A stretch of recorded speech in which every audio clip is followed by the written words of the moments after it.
আসসালামু আলাইকুম। ঈদের দিনে ১৩টি সুন্নত যা রাসূল সাল্লাল্লাহু আলাইহি সাল্লাম আমল করতেন। কি সে ১৩টি সুন্নত? চলুন জেনে নেই। ১. অন্য দিনের তুলনায় সকালে ঘুম থেকে জাগ্রত হওয়া। ২. মিসওয়াক করা। ৩. গোসল করা। ৪. শরীয়তসম্মত সাজসজ্জ করা। ৫.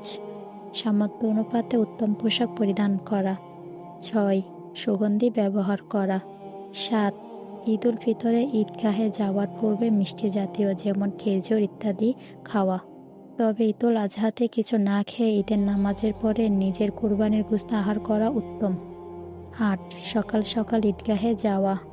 ৯. ঈদ উল ফিতরে ঈদগাহে যাওয়ার পূর্বে সাদাকায়ে ফিতর আদায় করা। ১০. ঈদের নামাজ ঈদগাহে আদায় করা, বিনা অপরগাথায় মসজিদে আদায় না করা। ১১. যে রাস্তায় ঈদগাহে যাবে সম্ভব হলে ফেরার সময় অন্য রাস্তা দিয়ে ফেরা। ১২. পায়ে হেঁটে যাওয়া। ১৩. ঈদ উল ফিতরে ঈদগাহে যাওয়ার সময় আস্তে আস্তে এই তাকবীর পড়তে থাকা। আল্লাহু আকবার, আল্লাহু আকবার, লা ইলাহা ইল্লাল্লাহু আল্লাহু আকবার, আল্লাহু আকবার ওয়ালিল্লাল হামদ। তবে ঈদ উল আজহাতে যাওয়ার সময় পথে এই তাকবীর আওয়াজ করে পড়তে থাকবে। আল্লাহ তাআলা আমাদের সবাইকে মহানবী সাল্লাল্লাহু আলাইহি সাল্লামের সুন্নতগুলো মেনে আনন্দের সাথে ঈদ উদযাপন করার তৌফিক দান করুন।